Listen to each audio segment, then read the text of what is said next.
MA उत्तरार्ध के विद्यार्थियों, नमस्कार। भाषा विज्ञान वाले पेपर के अंतर्गत हम भाषा से उत्पत्ति के सिद्धांतों पर अध्ययन और व्याख्यान कर रहे थे।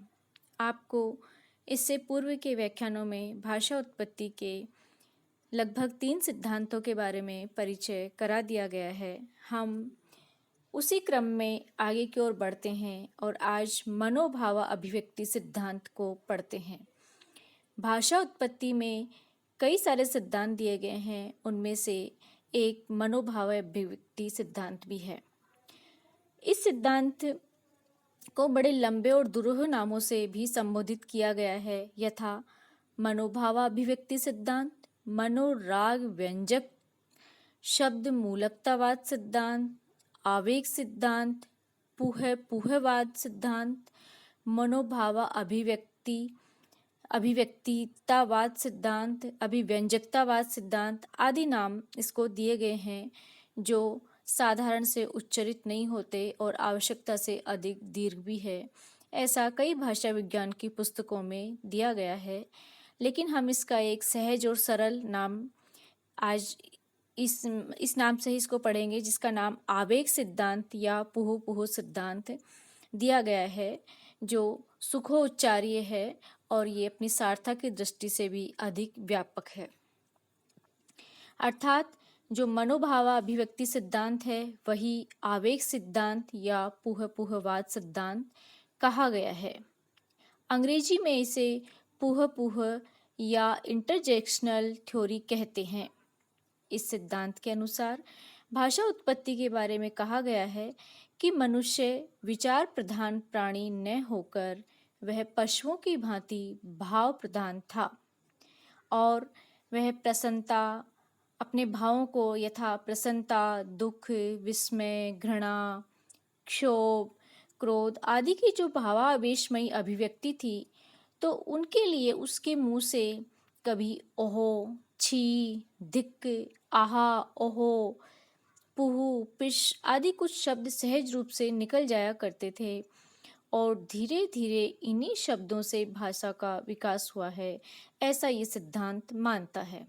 अर्थात मनोभाव अभिव्यक्ति या पुहवाद सिद्धांत कहता है कि मनुष्य जब अपनी आदिम अवस्था में था तो वह विचार प्रधान प्राणी तो था ही नहीं, और अपने जो मूलभूत मनुष्य के आवेग होते हैं, जैसे दुख, सुख, प्रसन्नता, उल्लास, तो इनकी अभिव्यक्ति के लिए अचानक से उसके मुंह से जो भी कुछ उच्चरित हो जाया करता था, यथा धिक्, ओहो, आहा, विस्मय के लिए या हर्ष के लिए जो भी ध्वनि उससे मुंह निकल जाया करती थी, उच्चरित हो जाया करती थी, आगे चल करके धीरे धीरे उन्हीं शब्दों से भाषा का विकास हुआ है। अब ये जो सिद्धांत कहता है, इस सिद्धांत को भाषा की उत्पत्ति के संबंध में स्वीकार करना अधिक कठिन है, क्योंकि किसी भी विकसित और समृद्ध भाषा के पीछे ये मनोवृत्ति कार्य नहीं करती है और इस सिद्धांत की कई प्रकार से आलोचना की गई है। पहली बात तो यह है कि भिन्न भिन्न भाषाओं में ऐसे शब्द एक ही रूप में नहीं मिलते हैं।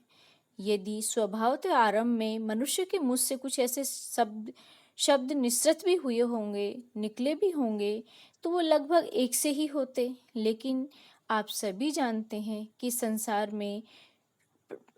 के एक छोटे से देश में भी एकाधिक भाषाएं, बोलियां, उपबोलियां होती हैं, उनमें समानता नहीं होती है। तो इस पूरी सृष्टि पर तो मनुष्यों की भावाभिव्यक्ति के लिए भिन्न भिन्न शब्द हैं। संसार भर के जो कुत्ते हैं, दुखी होने पर लगभग एक ही प्रकार से भूंक भूंक कर रोते हैं, लेकिन संसार भर के प्राणी जो अपने दुख की भावाभिव्यक्ति के लिए एक ही प्रकार से हाय करते हों, ऐसा नहीं है। नहीं प्रसन्न होने पर एक प्रकार से वाह करते हों, ऐसा भी नहीं है।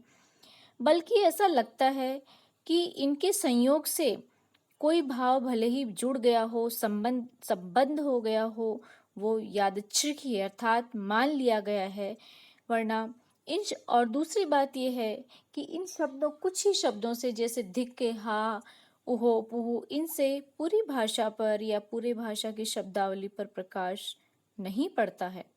किसी भी भाषा में इनकी संख्या 40-50 से अधिक नहीं होगी। और दूसरी बात यह है कि इन्हें पूर्णतः किसी भाषा का अंग भी नहीं माना जा सकता।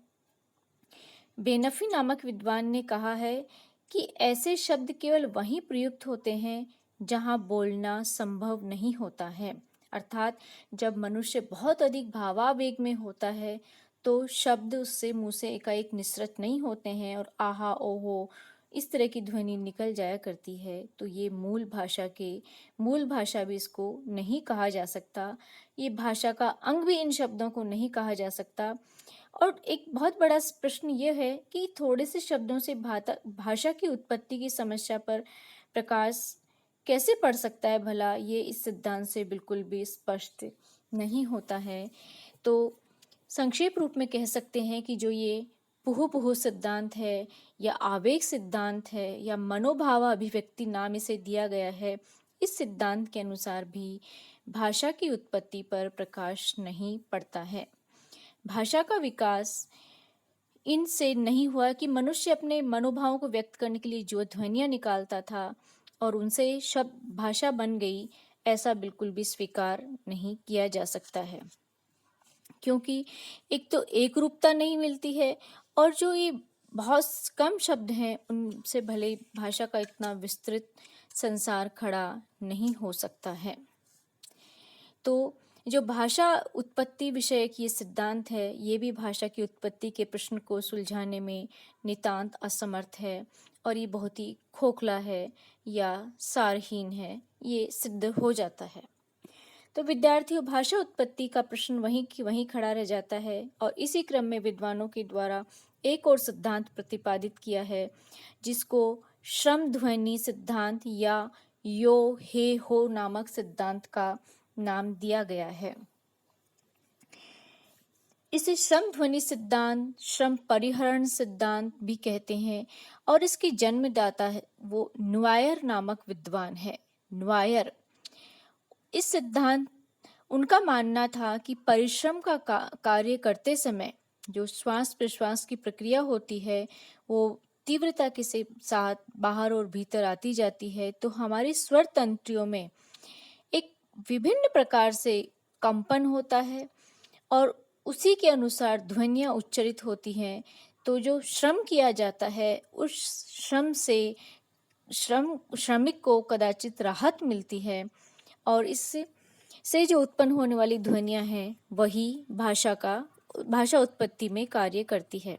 अर्थात जब व्यक्ति बहुत अधिक शारीरिक श्रम करता है तीव्रता के साथ, तो उसकी स्वर तंत्रियों का आकुंचन और प्रसारण होने लगता है, अर्थात सिकुड़न और फैलाव होने लगता है, उनमें कंपन बढ़ जाता है और अनायासी कुछ ध्वनियाँ निकलने लगती हैं। उदाहरण स्वरूप कपड़ा धोते समय धोबी छियो छियो, हिच्चो हिच्चो आदि शब्द निकालता है। पालकी ढोते समय कहार, नाव खेते समय मल्लाह और रोलर खींचते समय या छप्पर उठाते समय मजदूर किसी न किसी प्रकार की ध्वनि के साथ अपना काम करते हैं। इस सिद्धांत के अनुसार माना जाता है विद्यार्थियों कि प्रारंभ में मनुष्य सामूहिक रूप से काम किया करता था और इसी प्रकार की ध्वनियाँ वो उच्चरित किया करता होगा, तो भाषा का विकास हो गया। सभ्यता के विकास के साथ साथ ये सामूहिकता की प्रवृत्ति क्षीण होती गई और मनुष्य आत्म केंद्रित होता गया, अर्थात वो अपने आप में सिकुड़ता गया और जो शारीरिक कार्य समूह में किया जा सकता। और दूसरा प्रश्न ये उठता है कि सामूहिक रूप से शारीरिक श्रम तो किया जा सकता है लेकिन बौद्धिक कार्य नहीं किया जा सकता। इसलिए आज भी कुछ अशिक्षित जनों के बीच में अकेले काम करने की अपेक्षा समूह में काम करने की प्रवृत्ति देखी जाती है, जबकि पढ़ा लिखा व्यक्ति एकांत का स्थान ढूंढता है। तो ये सिद्धांत कहता है कि जो व्यक्ति हो हे आदि की ध्वनि बोझ उठाने के समय जो ध्वनि निकालते हैं उनसे भाषा उत्पत्ति हुई है, ये उनका कहना सर्वथा उपयुक्त है। और इस सिद्धांत को जो नाम दिया गया है श्रम परिहरण मूलकतावाद, वो आवश्यकता से अधिक दीर्घ नाम है और ये नाम भी इतना अधिक बड़ा नहीं रखा जाना चाहिए, तो इसको संक्षिप्त रूप से हम यो हे सिद्धांत कह सकते हैं। और इस सिद्धांत की आलोचना इस प्रकार से की जा सकती है, समीक्षा इस प्रकार से की जा सकती है कि जो आवेग बोधक ध्वनियाँ होती हैं आवेग बोधक जैसे कोई बोझ उठाते समय या कार्य करते समय जो हियो, छियो, हो, हा आदि शब्द जो निकालते हैं, मल्ला है, श्रमिक, धोबी, वो सार्थक नहीं होती हैं, उनका कोई अर्थ नहीं होता है। आवेग बोधक ध्वनियों का संबंध तो किससे होता है? भाव की तीव्रता से होता है। अचानक व्यक्ति के हृदय में कोई भाव उत्पन्न होता है और तीव्रता के साथ कोई ध्वनि निकल जाती है। वही बात यहाँ सटीक बैठती है। श्रम ध्वनि का शारीरिक क्रिया से, अन्यथा तात्विक दृष्टि से दोनों एक ही हैं और इन दोनों का जो अर्थ है वो शून्य है, अर्थात बिल्कुल निरर्थक है। निरर्थक ध्वनियों के माध्यम से सार्थक भाषा की उत्पत्ति की जो कल्पना इस सिद्धांत के द्वारा की गई है वो नितांत ही असंगति युक्त है, अर्थात युक्ति युक्त नहीं है, उचित नहीं है और इस सिद्धांत को भी स्वीकार नहीं किया जा सकता है। धन्यवाद विद्यार्थियों।